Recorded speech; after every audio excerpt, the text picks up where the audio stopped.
I'm Jamaican, so we love the Muppets. We love the Muppets. We do love the Muppets. We love the Muppets. All right. I'm going to go ahead and get this show started. All right. Welcome, everyone, to another episode of Jackson Film Club, the podcast. I am joined today by two beautiful gentlemen, Aiden Thomas, John Nolan Klingen. These men approached me to create this podcast episode, so this is all credit to them for why this is happening. Yeah, Blame to them. yeah. Oh, We're boy. just chasing fame.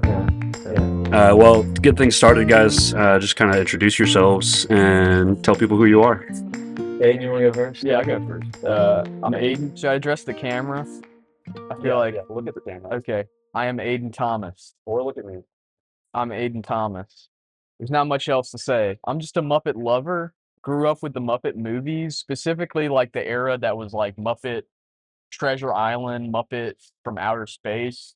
And I actually saw, I don't know how old I was, but I did see like the new run of Muppet movies that had Jason Segel in it, Great. like in theaters. Yeah.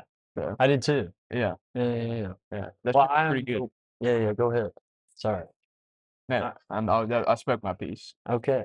Sorry. Hey, tell me. I mean, if you need to knock me out for stepping on your lines, go ahead. No, don't worry. Yeah, I think that would really serve. I'll knock you over the head with like a cinder block. That's right. Yeah, Okay. make like Cool. a big old like. Ba-doom. Yeah. Go ahead. I'm John Nolan Klingen. I'm also a native Mississippian. I've been in Brandon and Jackson area all my life, and I grew up with the Muppets. My mother and I, we'd go to Blockbuster, like Hollywood Video, get the Muppet Show on DVD, watch those episodes because that's what she grew up with. And then, I think also my first Muppet movie was Muppets from Outer Space, and then just kind of going back watching the old Muppets now still. And but no, my first like big experience with the Muppets was the Jackson Art Museum had like a whole retrospective. I remember that. Yeah. I went to that too. Yeah. Yeah, on all just like every Jim Henson thing, like from looking at the original sock puppet Kermit to like the Dark Crystal stuff, and then like Read Between the Lions and all that. Oh, dude, I was about to say. Yeah. I remember Read Between the Lions. Man, Yeah. on PBS. Yeah, well, we would That was watch my it in shit. we would watch it in elementary school. Yeah. Just at the end of the day, teacher would put on a video. It's usually Read Between the Lines. Yeah, or Dragon That's a Tales. fantastic series. Yeah, great series. Yeah.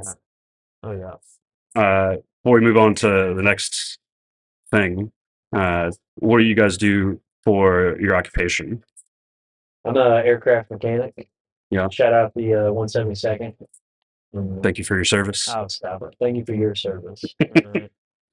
Aiden? Musician currently, going back to school soon. Going to be a journalist. That's what I'm studying. So It's wicked on the bass guitar. So- that's basically what I do for a little bit of pocket money now and then. Little Hey, pocket shout out money. pocket money. Hey, pocket money. Great Shout out band. pocket money. Shout out what school you're going to. Yeah. Oh, and USM, University of Southern Miss in H-Burg, Hub City, baby, To the top, baby. to the top. To the top. SMTTT. Yeah. And ladies, he's single. Yeah. Southern Miss to the top. Okay, the podcast is not meant for dating, but if that does happen, let me know. All right, moving on to a quick little trivia round. Yeah. Before we start talking about all the original movies, I want to ask each of you a question. Well, there's 12 questions. It's going to be very embarrassing. I feel like. So we'll just alternate. We'll start with Aiden. If Aiden doesn't get it, then you get a chance to steal. If you don't get it right, then nobody gets it. Okay. All right. So Is it first- gonna be multiple choice, or is it just like all? no, you either know it or you don't. Jeopardy rules, baby. Okay. What instrument is Kermit playing when we first meet him in the swamp? I mean, it would be like banjo, right? You got it. Okay. Spade. Okay. Question 2. Doc Hopper wants Kermit as the mascot for what kind of business? Fried frog legs. Frog legs for what? For eating. Right? I'll give it to you, but I was looking for Frog Legs restaurant chain. Ah, okay. Which Muppet movie song won the Best Original Song Oscar? Ooh. Still my go? It's Aiden's go. What was it? I mean, would it be? Well, actually, Aiden would have. I should have given Aiden the chance. I'm sorry. I'm Well, yeah, already breaking the rules. Well, it's whatever. Let's see. Yeah, I mean, would it be what is it? Rainbow Connection? Yeah, that's exactly right. Okay. All right. Great song. Great song. I have actually shed tears to that Yeah. song before. It is a beautiful song. Yeah. Question 3 goes to John Nolan. One for one. No, question 4. Which one? Who co-wrote the Muppet movie songs with Kenneth Asher? Ooh, This one's a deep cut. that is a deep cut. There's some behind the scenes. I'm gonna have to pass on that. Aiden? Okay. Who like co-wrote some Muppet songs? Kenneth Asher.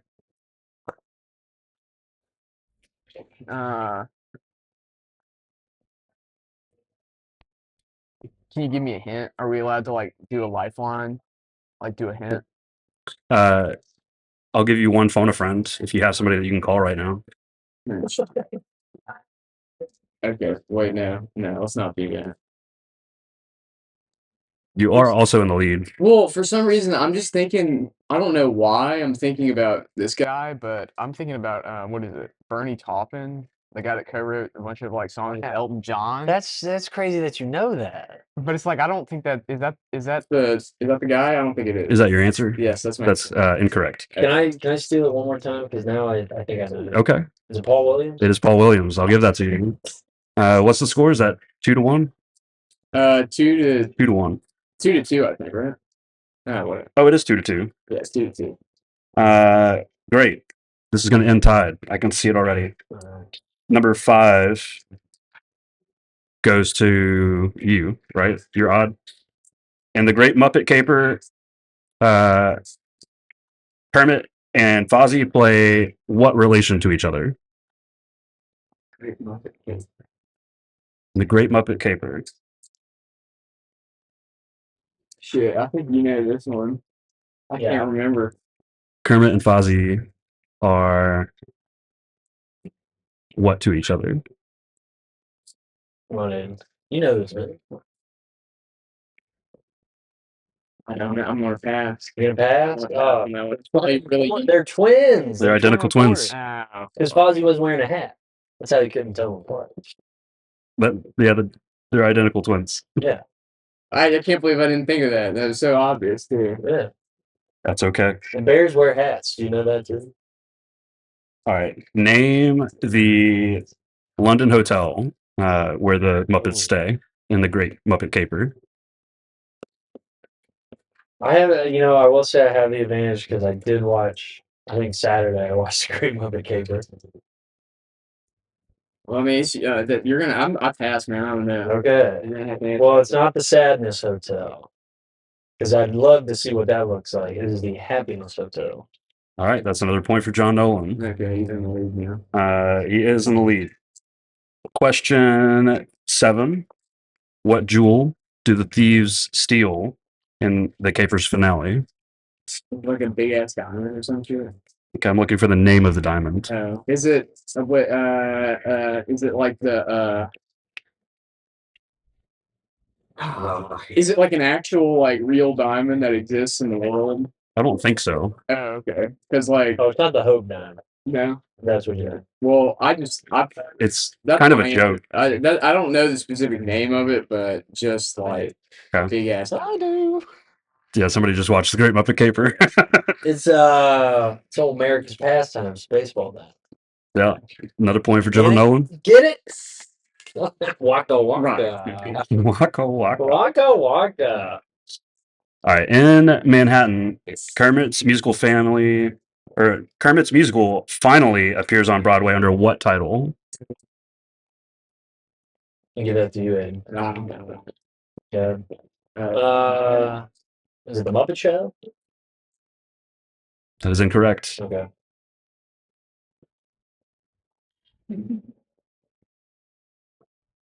I don't know. I don't. No answer. No answer. What I was looking for was Manhattan Melodies. Oh. Manhattan Melodies. A little bit of alliteration there. Yeah, moving on to question number 9. What's our point total right now? I think I got like 7. 7 of them? Sure. I mean, you're winning We're- anyway, so. Oh, well, yeah, with that attitude, I am. You know. So you got Banjo, you got Frog Legs, you got Rainbow Connection, you got Paul Williams, and Identical Twins. And That's the- 5 questions. And So the 3 and name 2. of the hotel, too. You got the Happiness Hotel. And the Baseball diamond. That's 5. 5 to 2. All right, number 9. Complete the diner wisdom from Pete. People's is blank. Oh, People. This is your question, so yeah, you got it right. People. You have 3 points now. nice, man. You got it. People's is people. Question number 10. What ceremony closes the Muppets Take Manhattan? Don't look at me, man. I haven't seen. Which is your question. Don't look at me. I'm gonna pass because yeah, it's been like 2 months since I've seen Muppets Take Manhattan. What ceremony takes place at the end of the Muppets Take Manhattan? Like a wedding or some shit. Can you tell me whose wedding?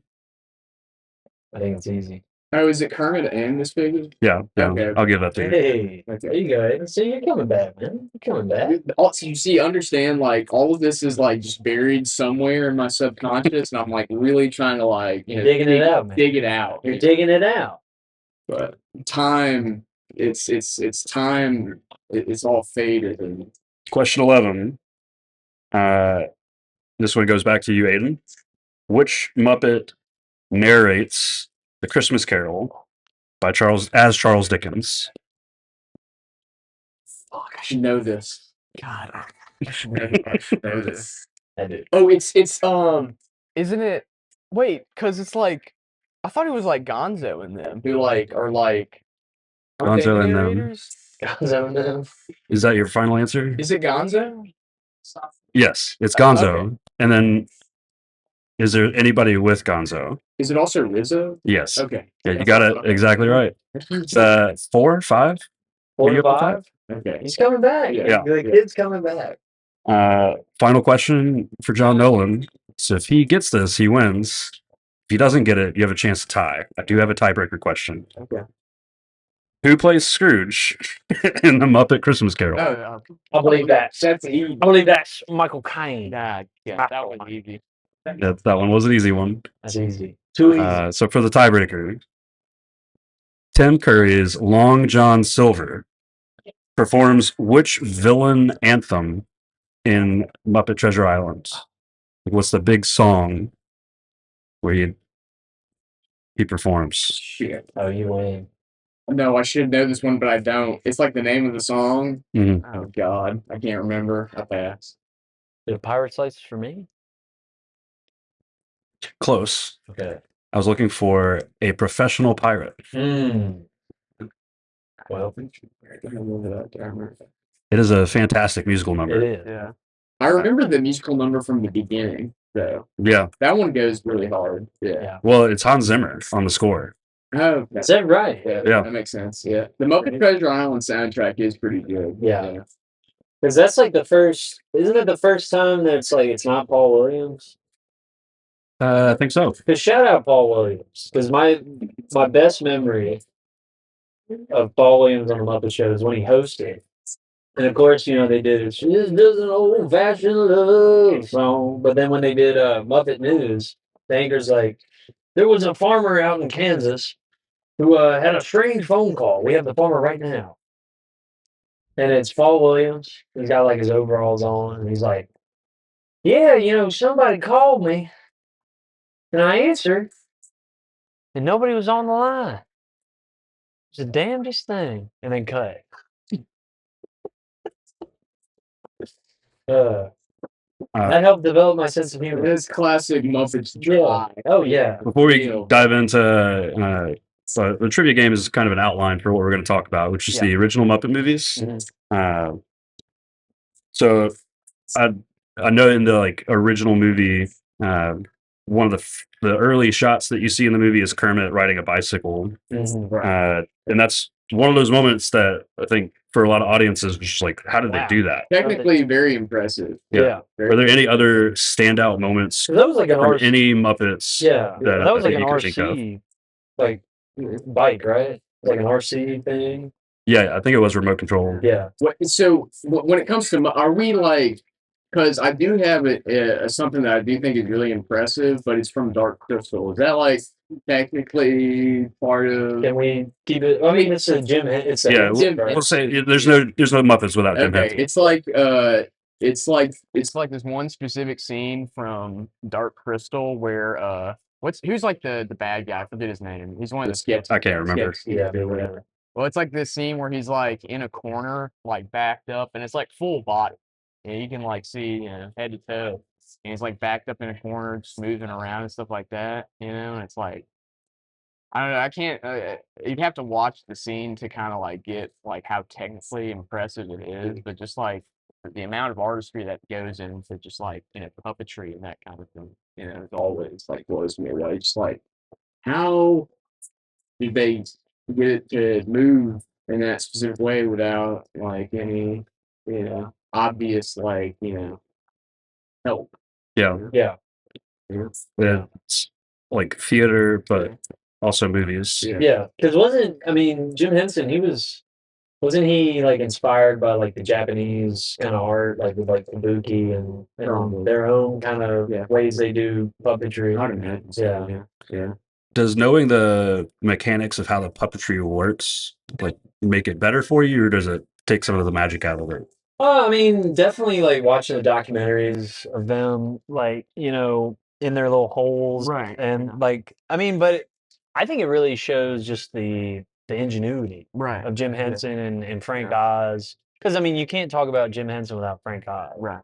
And just like, because I saw an Instagram reel the other day of like, just, it was like an interview of Frank Oz or just kind of like a documentary style. Them just kind of like standing around there like, all right, the pig's ready, and it's him like getting in a hole and they slide a couch over and it's Miss Piggy and Roger Moore. And where Miss Piggy's just like, oh Roger, oh I can't, what if they found out? And Roger Moore's just like, what are you talking about? I mean, we're just friends. Yeah, well, and I would say that for me, like getting to know the more technical side of how they got some of those shots and scenes, like okay, we're all adults, right? We know Yeah. that like the Muppets are puppets, Yeah. right? Yeah. Do you think they got the word Muppet from puppet? I believe so. Perhaps. Maybe.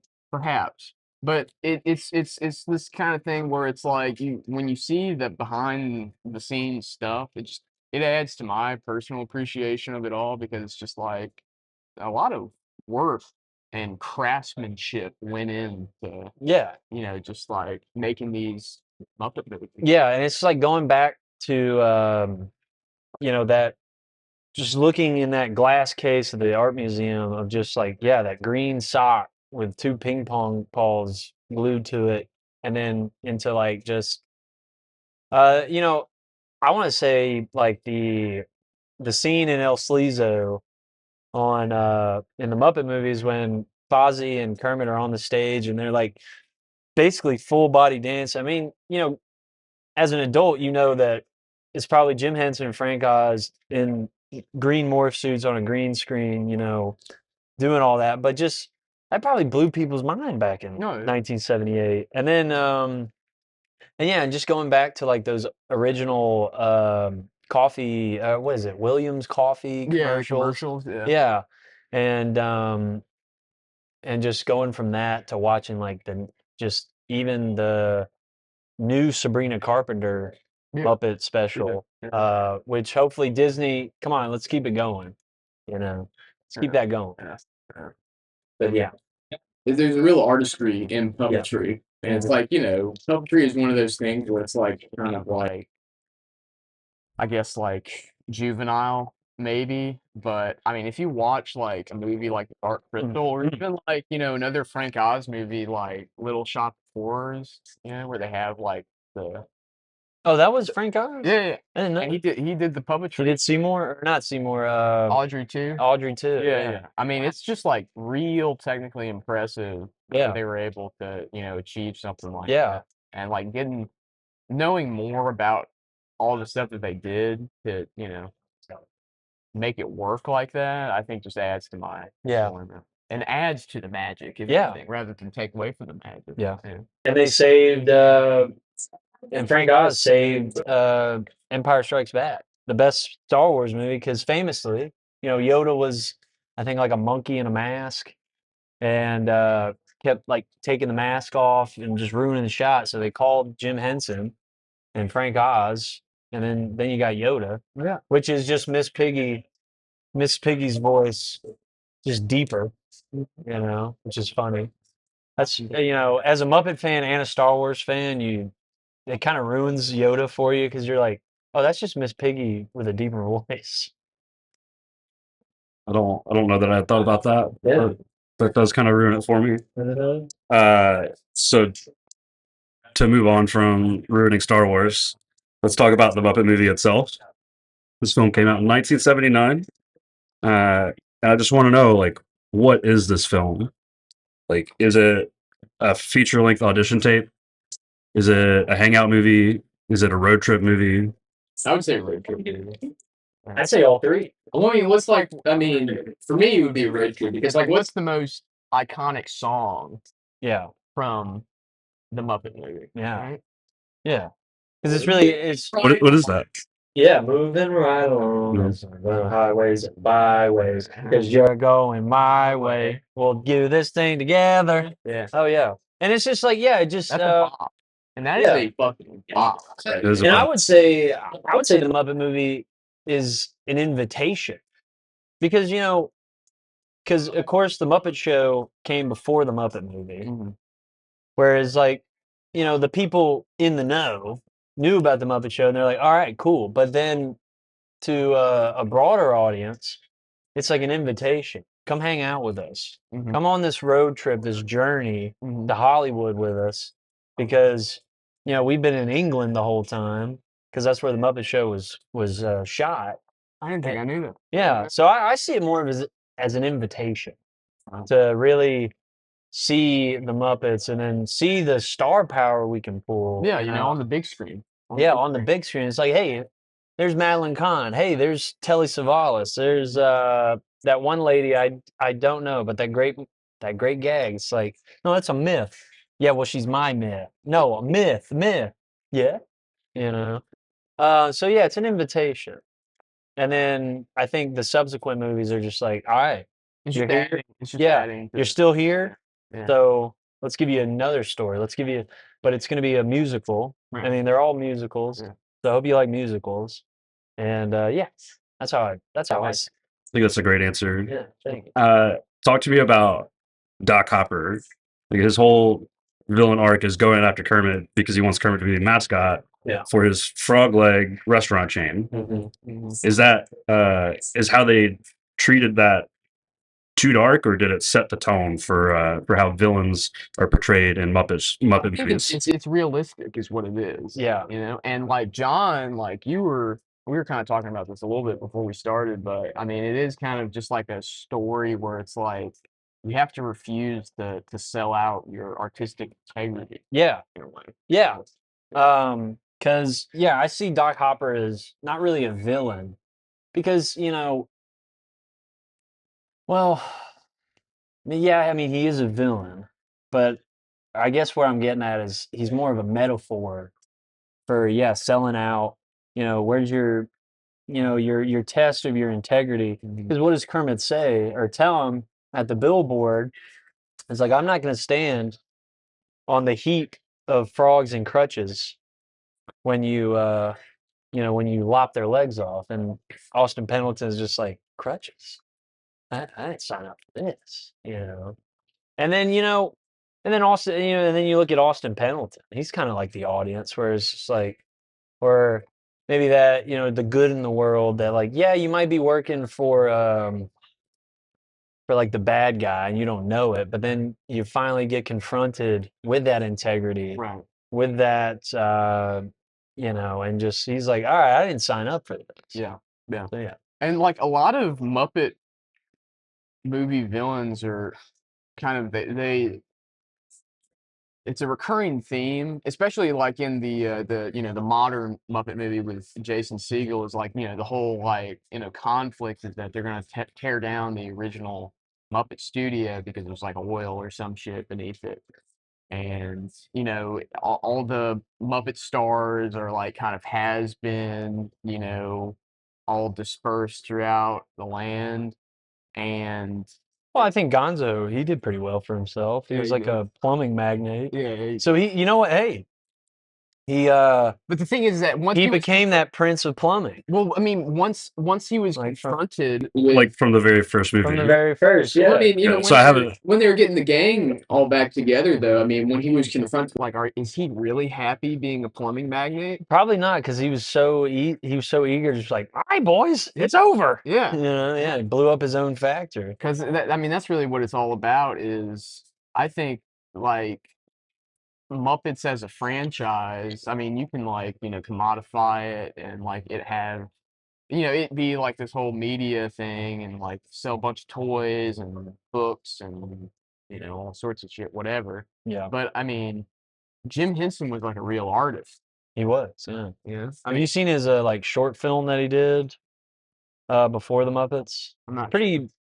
It's very surreal. Yeah. Well, I mean, that and a lot of like the early Sesame Street, Yeah, it was like very. were very surreal. Yeah, And and I just loved how the early, like the 70s, like the beginning of Sesame Street, it was a buddy of mine, Gavin, way back in the day. We were smoking that devil's lettuce back in the day, Yeah. and which I don't do anymore. And we were watching when Stevie Wonder was on it. it's a Yeah, and it's just like, segment too. and it just cuts to him playing like Superstition. It's like, wow, this is like SNL for kids. It's like the best live rendition Yeah. Superstition that I. Oh yeah, and then It's insane. well, they used to have it, but like him doing, well, I think it's still on YouTube, but like just look up Stevie Wonder 1, 2, 3 Sesame Street Oh, yeah. with his little he's just 1, 2, 3. Yeah. But then it just gets With me. yeah, and he's just and it's just a jam. Yeah. And then you just see these kids who are probably now in their like 50s or 60s Just rocking out. just jamming.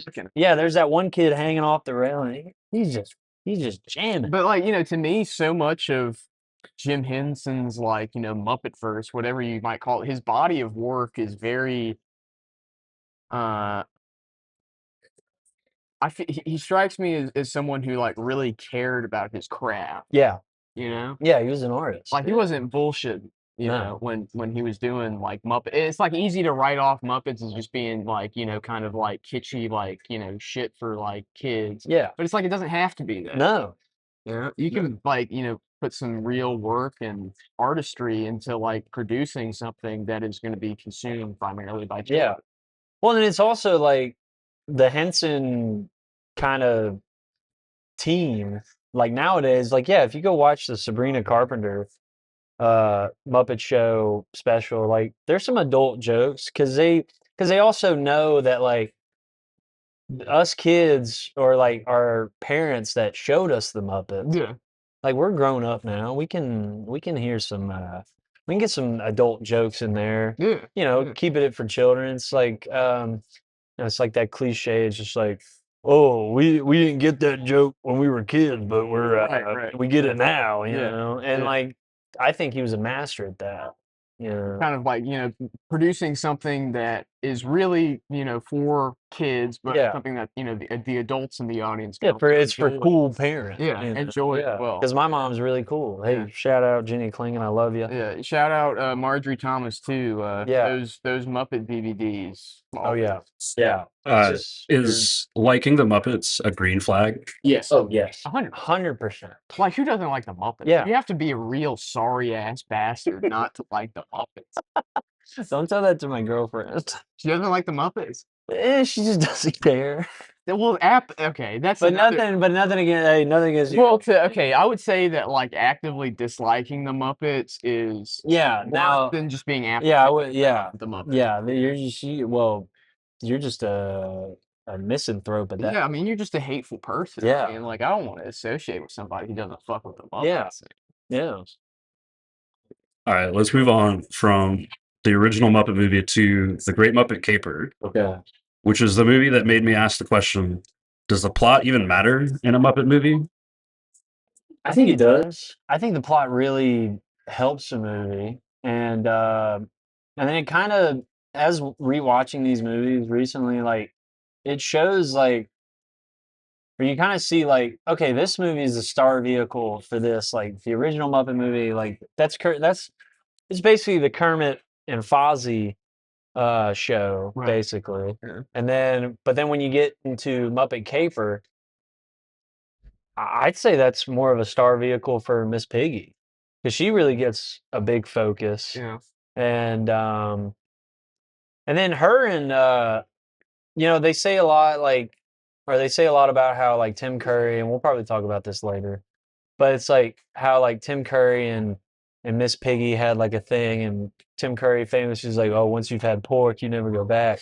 I'll say this: Grodin and Miss Piggy, they got a great chemistry. Even has a song, and then also kind of going into Michael Croden, Midnight Run. If y'all have seen it, fantastic movie, probably the best De Niro movie Really? in my opinion. But yeah, he's fantastic in this movie. And yeah, you could really just tell that. I don't know. Feel the chemistry between him and Miss Piggy.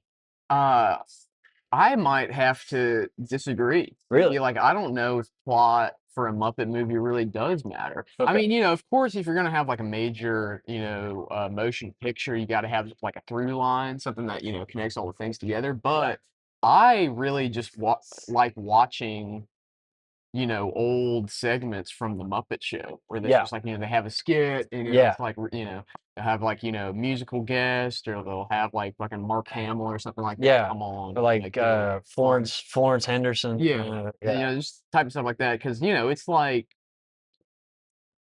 the Muppet characters, they're all characters. Yeah. Mhm. Yeah. So, I mean, you can put them in any situation or any skit, but Yeah. it's still going to be Kermit, it's still going to be Fozzie being Kermit and Fozzie. Yeah. You know? But then also, And you get enjoyment from that because Yeah. being the Muppet. yeah, and also like that can show like just the acting chops of those actors where that can see like with Michael Caine, like famously they say like the reason why Michael Caine was so good in the Christmas Carol is that he saw the Muppets as like his fellow actor. Right. Yeah. Yeah. And so yeah, but honestly, I could agree to disagree or agree to and also have my opinion. I think the plot matters. Maybe it doesn't matter. Well, it's like it's the Muppet Show is like vaudeville. It's Yeah. like vignettes. Yeah. Short, nice little kind of Yeah, like SNL for kids, Yeah, basically. yeah, Yeah. So I think for me, the plot is not so important. Yeah. Plot is not so important. In The Great Muppet Caper, I think for me the plot was kind of on the back burner Yeah. because there are a lot of things that were happening. It was just like, Well, this is fine. Yeah, I found that to be But like what I really cared about was the set pieces, right. because there's the like ballroom scene where they're all dancing, and I don't know what about it, but I just couldn't stop looking at it. Yeah. And it's still kind of plays in my head, that, and then like the actual like going after the baseball diamonds, like both of those are in my head. I also have And the fashion show. have Piggy climbing the lady's house. Oh yeah, with John Cleese. Yeah. There's a lot of images I think that the Muppets are able to just get out there that are really funny and stick in your head. Yeah. So, any closing thoughts on the Great Muppet Caper, or should we move on to the Muppets Take Manhattan? I just want to talk about how with Miss Pig, some of the scenes with Miss Piggy, especially when she's like walking away from the restaurant, and then when she's like on the bike trying to get to the baseball diamond caper, it's just clearly somebody in a suit, and it's just a person. I just want to say that. Yeah, it's my closing thought. Can we take a bathroom break? Yeah, this is a great place to take a bathroom break. Yeah. So I'm going to stop recording for just a little bit. All right, we are back on live. All right. Let's pick it up with the Muppets Take Manhattan. All right. I found the sequence where Kermit is an amnesiac to be like the saddest that I've gotten from a Muppet movie. What do you guys think? Do you think the film was very sad, and did it earn it?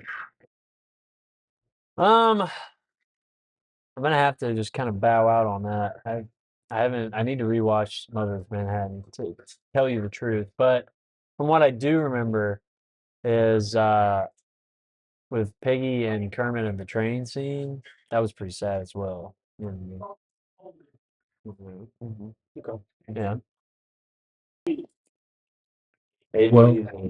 Well, again, this is one of those moments where my memory really does fail me. But, I mean, what I remember too is it kind of is. It reminds me of a scene from like the new string of movies, right? Where like, they go visit Kermit and he's kind of like in his own like Xanadu type situation where he's just like dejected and doesn't care about the show or like making his art, anymore. And it's just like Kermit is like he's a real showman, right? Well, would He you? has a passion for Yeah. the Muppet Show and putting on a good performance. To see that side of him lost, it has an effect on him. Well, would you say that's kind of like maybe Jim kind of expressing his kind of just sadness of like blowing up, like suffering from success, I hadn't considered it. maybe forgetting forgetting who he was. Yeah. Yeah. Good. I think that could be said. I think, yeah, there's maybe some Jim Henson written into Kermit. Yeah. I mean, well, because I mean, he was Kermit the entire time, whole time. Mm-hmm. But I do love when Rolf is running that dog shelter. And everybody's like, "Come on, Rolf, just let us out, man." We were talking earlier about in the Great Muppet Caper, there's a scene where it's obviously like somebody in a suit as Miss Piggy. Yeah. In the Muppets Take Manhattan, there's the scene where Miss Piggy's purse gets stolen in Central Park. Oh yeah. She's obviously just a woman in a suit. Well, she steals the guy's rollerblades. Yeah.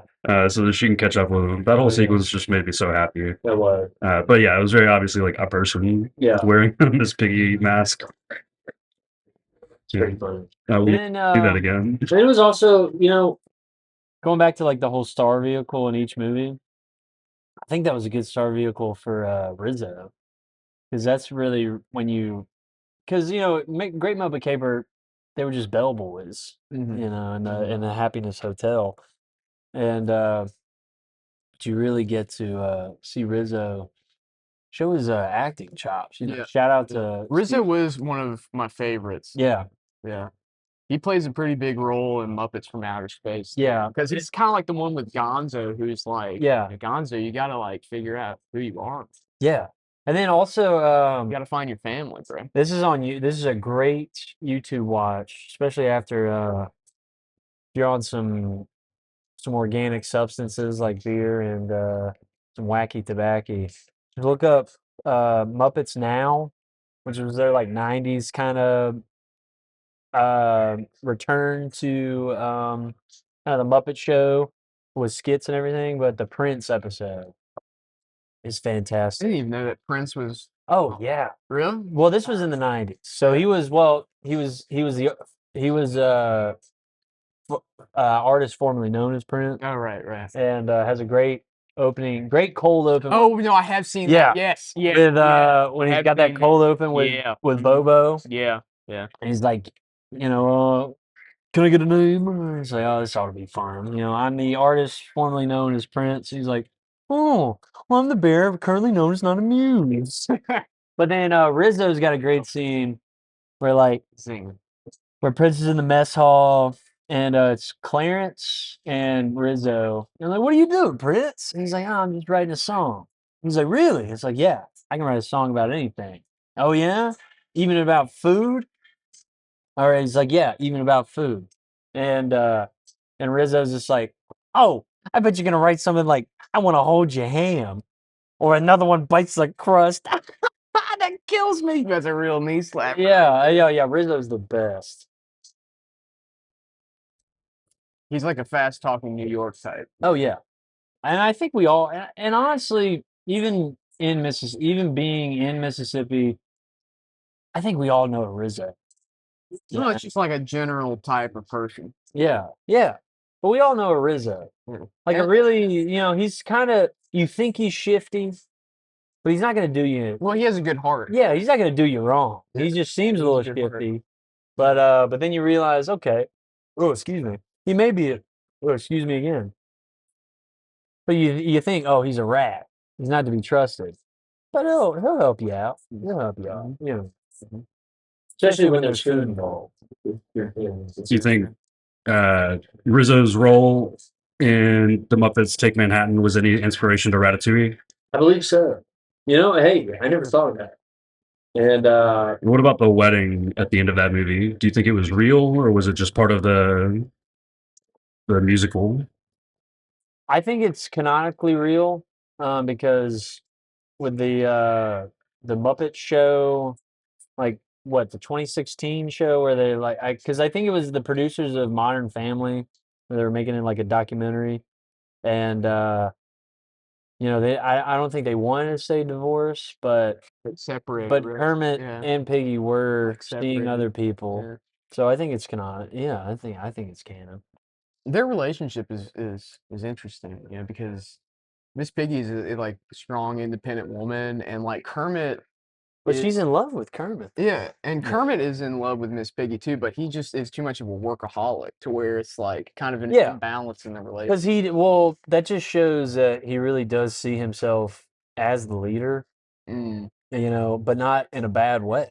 Yeah. He's like, hey, somebody's got to Somebody's got to take I charge. was just about to say that, is Yeah. that like, it's not like an egotistical thing. It's just No. like he's the one that's just like, I got to keep this crew together. Because like you see in the Muppet Show, the first time we're introduced to Scooter, not in the Muppet movie, but the Muppet Show, where Scooter's like, well, hey, sir, I'm the gopher. He's like, oh, well, what's a gopher?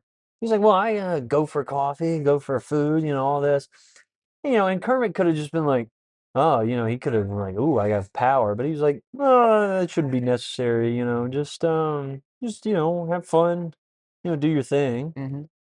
So yeah, I think that just shows the purity and just the amazingness of Kermit. Yeah. Just we should all try to be like Kermit. Yeah. He has a very specific vision in mind for his art, Yeah. and Well, it's not even that. I would say he's just a master of the show must go on. yeah. And I think he puts his ego aside, but he says, by seeing like, yeah, he knows that he's the glue that keeps everything together. But like it's not all about Kermit. No. It's all about the people that Yeah. he's like, Because mostly in the show, cast that he's Yeah. cultivated. yeah, because in the Sabrina Carpenter special, most of the time he's like, all right, the next act, he's keeping it going. Yeah, he's running to and fro. Yeah, and he is a great leader, and I think we can learn a lot of leadership skills from Kermit. I think Kermit is an excellent role model. Yeah. We've got maybe 10 or 15 minutes left. So let's move on to The Muppet Christmas Carol. Okay. Probably it's definitely one of the best. One of the best. If not the best. It's I think it also is the the first best. one after Jim Henson's death. Yeah. So my question is, do you feel his absence? And if so, like, in what way? I think I don't think so. I think Brian, his son, I think Brian did a great job taking the torch, and then also, going back to Frank Oz, I think he really took. I mean, because Frank Oz, I think he's the perfect, number two, Yeah. and now he became number one, Yeah. Right. and I wouldn't know behind the scenes, but I think Frank Oz probably guided Brian Yeah. and was yeah, I think I would say it's really a testament to Frank Oz Yeah. and his leadership. Well, I just think it's when you have like a good crew Yeah, like that, and like that's having been going so long. yeah, and they I think it's just like a testament to how strong of a legacy that Jim Henson left behind. Yeah, exactly. And it's like going back to Kermit's leadership skills, I think that Jim Henson was just such a great leader that he was able to just, be the leader. But then, yeah, unfortunately he died, but he was such a great leader that they probably were just like, "Hey, we're just gonna do what Jim would do, and just keep moving forward," because they obviously knew that's what Jim would want. Mhm. You Mhm. I agree. I think that it's an excellent movie, and if Jim Henson was here to see it, he would have been very proud. Yeah. Um, Talk to me about where this lines up in all of the Christmas Carol adaptations that you've seen in your life. Is it the best? Is it like a standard that you hold others to? Ooh, Ooh, that's probably would be I Yeah, mean, it would be a standard. it is the standard. Capital Now, T. I do kind of enjoy the Jim Carrey Christmas Yeah. Carol. I mean, because I that's the one that I, grew up watching. Okay. But with something like Showing your age, young man. I know, I am showing my age with that. But I mean, the Jim Carrey adaptation is good, and I think it's like, pretty faithful to the book and all that kind of stuff. And I mean, same thing with the Muppet adaptation too. But Yeah. the thing about it is that like it's the Muppets, Yeah. right? Yeah. It's the Muppets, and I like watching the Muppets. Yeah. So it kind of naturally just gets some points in my book just Yeah. because it has Muppets doing Muppet things. Yeah. And it's also another great Rizzo. And Tiny Tim, who did not die. He did not die. Yeah. Oh yeah, and just watching, and then sometimes like if I'm feeling it, like when Robin is just like God bless us all, that brings a tear to my eye sometimes, Yeah, I mean, it's a especially sweet during yeah. Christmas. Yeah, Yeah. no, it's a very sweet story.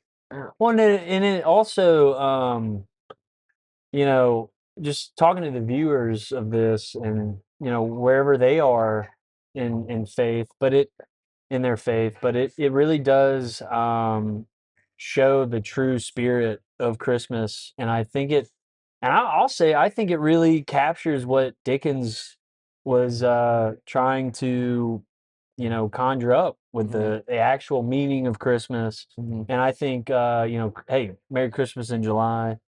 But I think if Charles Dickens came back, watched the Christmas Carol, I think he would be completely he was like, that was fantastic. They Yeah. really captured what I was trying to create with that story. Yeah. And I think like, Actually- the medium too Yeah. of like, the special effects and like the puppets, it lends very well to Yeah. the different spirits of Christmas. Yeah. Like especially like, the spirit of Christmas future or whatever, He's Yeah, kind of scary. the ghost Like, of yeah, no, Christmas it's yet like to come. he was He was yeah. scary. It was like this faceless, Yeah. just And shroud. doesn't say And anything. like And the transition, and I think, like yeah. the figures are really cool. the medium of puppetry lends itself Yeah. very well to And that whole that story. and that takes me back to like growing up in elementary school. Like we did, Brandon Elementary, we did a production of the Christmas Carol, and it was Ghost of Christmas Future or Yet to Come was like that too. It was like just a big cloak, and I bet they just went to Party City and got like a Grim Reaper costume. But yeah, all it did was just and as like 7, 8 years old, you're terrified, and you're actually like, okay, I actually am. I'm scared for Ebenezer. And then also, I would like to point out the best part of that movie is Ghost of Christmas Present when they're singing. It's like you know, that's what Christmas feels like. That song, great, amazing song. But when when that kind of group of little animals are uh are just walking by, and he's like, and it's a feeling always near, and that little cat goes, you got to rewatch it. Yeah, it's a funny little. Just shout Love out that that little cat. I remember that. Yeah, it's Still good. a good one. Well, there's one little particular scene that I'm thinking of too with Michael Caine, where he's like walking with Ghost of Christmas Present, and like the Ghost of Christmas Present, they're like, Oh yeah, and he's and he like Michael Caine starts doing it. yeah, and then yeah, and that's also just yeah, Michael Caine. I think he because yeah, going Into the whole Tim Curry versus Michael Caine. Yeah, let's get into that Yeah. as we transition out of A Christmas Carol into Treasure Island. Okay. Seems like Michael Caine treats all of the Muppets like they're actors. I think we've talked about this in Yeah. conversations leading up to this podcast. Yeah, I think that's what Michael birthed Caine treats the every Muppet like an actor, whereas Tim Curry is a Muppet. Yeah. Well, I watched a video. It's a great YouTube channel called The Back Focus, and he goes into just Tim Curry's career. And when he gets into Muppet Treasure Island, in Tim Curry's book, he kind of dispels that. He says, I hear what everybody says that like I'm a Muppet, but he disagrees. He said like, no, I was kind of doing what Michael Caine was doing, just seeing it. But I think I think Tim Curry wasn't so much of a Muppet, but I think he just really let himself just let that spirit just in. Yeah, Just really Michael just Caine plays it very straight, very, very very straight. straight. Whereas Tim Curry's like, oh, I'm gonna have some fun. Right. But I'm not necessarily but he'll tell you I'm not necessarily a Muppet. Yeah. But he's like, I agree with the Muppets. Yeah. Yeah.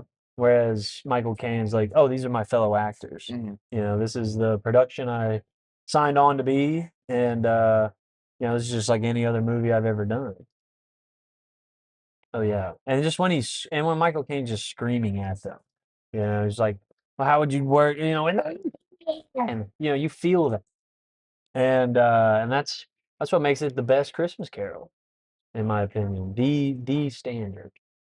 With Tim Curry's commitment to his role as Long John Silver, Yes. do you think that makes the movie beneath him, or is his commitment like completely earned? I believe it adds to it. Well, it's just like I mean, if you're gonna be doing, I think the same thing is true with like to track back to the Stevie Wonder performance on the Muppet Show. Yeah. Which is that I mean these like actors and performers could have like looked at this gig of like, oh, I'm just doing some schlock. Yeah, I'm just kid. doing a kid I'm show. just doing some shit for Yeah, oh my with God, a my bunch of agent. puppets, Yeah. whatever. But it's like no, because they were able to recognize the real artistic integrity of the Yeah. Muppets. Because like Stevie Wonder, he has a little skit with Grover where Grover's just like, Mr. Wonder, I think you're great. He's like, can you teach me some things? And he's just like, Stevie's just like, all right, Grover, go ahead, sing me something. He's like, blah, blah, la, la. And he's like, nah, Grover, you got to do it like this. La, da, da, da, da, da, da, da. Uh-huh. And yeah, he's just, yeah. I mean, even a blind man can have fun on the Muppets, and that just shows the power of the Muppets. And if you get it, you get it. Mhm. If you don't, you don't. All right, we're at time, so I've got one final question before we close out for the day. Which Muppet are you? And also, which Muppet is the person sitting next to you? Oh, okay. I Oh, okay. Hold on, let me think about this for a second.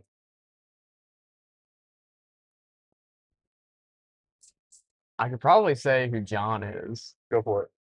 I think John might be like a mixture of he's a mixture of Fozzie Bear and Animal. Okay. Yeah. I mean, I'm not that Waka. wild, you know. I mean, you have the same kind of spirit. I mean, I'm good with the joke, you know, that may not always land. Yeah. But hey, if it makes me laugh, you know, that's all that matters. Well, it's because like you have the passion of animal. I feel Yeah. like, you know, Well, I think inside of you. yeah. Oh, yeah. I mean, that's my Disney Plus, Exactly. you know, profile. Exactly, man. Oh yeah, I love Animal, Yeah. and not just because I can play the drums, you know, but you know, I see you as a mixture of Rizzo and Gonzo, Okay. Yeah, Because especially- I was gonna say that. but more Gonzo. Yeah, no, Yeah, because like I was gonna say for myself, like I mean Gonzo has always been my favorite. Gonzo, and you know Rizzo, they just make a good because like I my favorite Muppet movie when I was growing up was Muppets from Outer Space, and Gonzo and Rizzo in that movie are just like some good Fantastic. Yeah, yeah. and it's got the best Statler and Waldorf joke in the beginning with the brick house yeah. scene, Oh yeah. and then of course Miss Piggy's leaving in a hump, and Statler and Waldorf was like, "Is breakfast over?" No, why? Because I just saw the bacon leave the room. Oh! But no, I would say if I was to be a Muppet, I think I lie between Rolf and Bobo. Okay. Yeah, Who's Bobo again? Bobo the bear.